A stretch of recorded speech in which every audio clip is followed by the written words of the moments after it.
In this video, we're going to take a look at how to insert a file.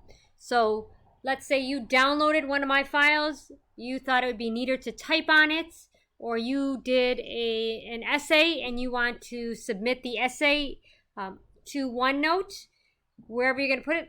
Say we're going to do it underneath homework. We're going to add a page, my essay. Click off of the title, click onto the white, go to File.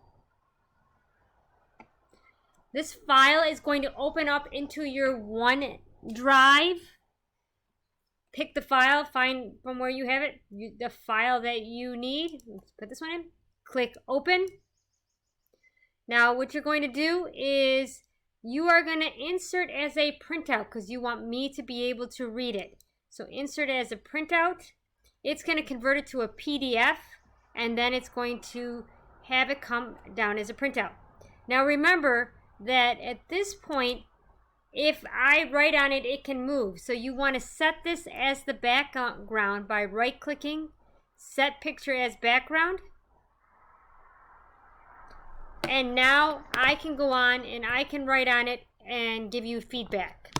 So just a quick review, go to File,